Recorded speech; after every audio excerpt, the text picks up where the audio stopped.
Hello les petits gourmets! Hello et bienvenue aujourd'hui sur une nouvelle vidéo qui sera à nouveau consacrée à une dégustation qui va se trouver nouveau dans notre coin, à savoir Sarreguemines.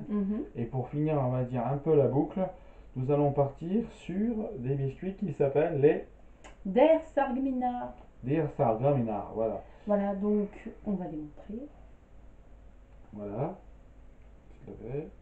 Voilà, donc ce sont des biscuits qui sont fourrés à la Quetschschlegel. Alors ça c'est très Ouais. patois du coin. À la quetch quoi? À la Quetschschlegel. La quetch vous dites, mon ami. Ouais, c'est Mais ça. qu'est-ce que la quetch? Tu veux savoir? Eh bien en fait, la Quetschschlegel c'est une marmelade qui est cuite très lentement au chaudron. Alors notamment là c'est de la marmelade de quetch. La quetch qui est, comme on disait dans une précédente vidéo, un des autres fruits, Une variété de prunes. une variété de prunes, mais c'est un des autres Voilà. fruits qui est exploité en Lorraine en Voilà, fait. ce qui est très connu, c'est le pruneau. Bah, dites-vous que c'est pareil, sauf que chez nous, c'est pas un pruneau, c'est une prune. Cette C'est prune une prune. s'appelle une quetch. Voilà. Voilà. C'est violet, vous mettra une photo Voilà.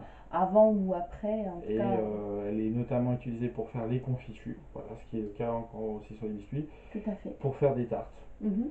Et c'est à peu près tout, et la manger pure. La manger pure, on peut la manger en confiture, on peut la faire en tarte, il y a pas mal de Voilà, déclinaisons quand même. ouais. Ce qui est très bon aussi, c'est la compotée de quetch. Voilà.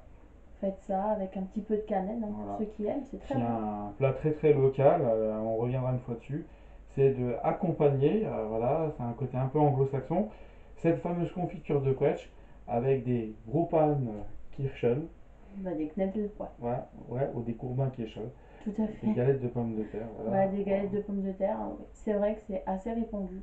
Bon, ce qu'on a aussi, voilà, mais là on dérive un petit peu, on va trop vous donner faim. Ouais, Voilà, donc si on passait à la dégustation, Frédéric. tout à fait.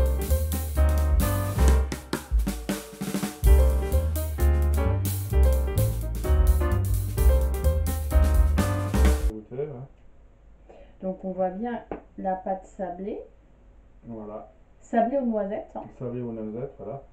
Alors on voit bien hein, quand même au truc, la forme de la pièce et tout ça, Mhm. c'est vraiment un truc fait maison quoi, je veux dire.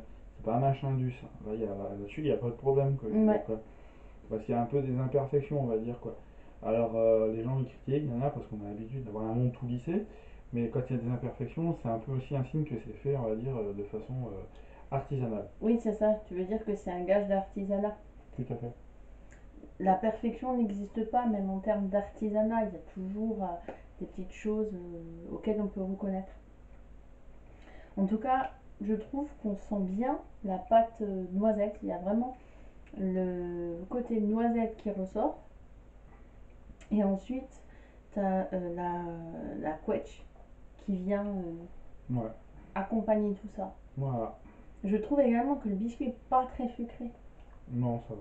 C'est de base aussi la Quetschschlegel, donc la marmelade au quetch, c'est pas une marmelade qui est très sucrée. Donc forcément, c'est idéal pour accompagner un biscuit comme ça avec une pâte sablée. Ça s'accompagne bien et les saveurs se ressortent d'autant plus en fait. Tout à fait. Le sucre a tendance, quand on met trop de sucre, ça a tendance à cacher un peu le goût des aliments. Voilà, Comme quand on met trop de sel ou trop d'épices en général. voilà, tout à fait. Qu'en penses-tu? Bah oui. Mhm. Euh,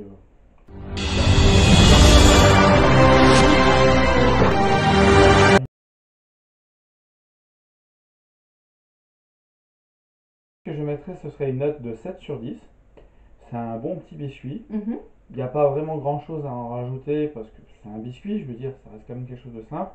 Je dirais pour les gens, s'ils veulent savoir une idée à quoi ça s'approche vraiment à un biscuit aux figues. Tout à C'est fait. ce qu'il y a de plus proche, quoi. Oui, Alors avec peut-être le souci pour certains d'être quelque chose de moins sucré que la figue, oui, qui est c'est quand même vrai. plus sucrée. C'est ce qu'on disait tout à Voilà. l'heure. Alors après, voilà, je dirais juste moi 7 parce que moi j'aime bien la figue, mais c'est pas le truc que j'aime le plus au monde. Mhm. Il y a des gens qui pourront mettre plus, il y a des gens qui pourront être moins. Encore une fois, c'est une affaire de goût, C'est hein. une Comme on affaire de dit goût, dans voilà. toutes nos vidéos, nos avis ne sont que suggestifs, hein, Tout à chérie. fait. Donc oui, on Voilà. va, Voilà, donc vous pourrez retrouver ces petits biscuits à la boulangerie-pâtisserie Bussy. Et on vous mettra toutes les infos relatives à cette boulangerie dans la barre d'infos. Voilà. La petite note à savoir que je peux citer, c'est que c'est vraiment une recette ancestrale, puisque la patronne nous a bien confié que c'était une recette de sa grand-mère. C'est vrai, ça aussi je peux couper notamment. Voilà. Ben écoutez les amis, sur ce, à bientôt pour une prochaine vidéo. Salut les petits gourmets. Salut et poussez, poussez, poussez. Justement, parler de ton atmosphère. 3, 4.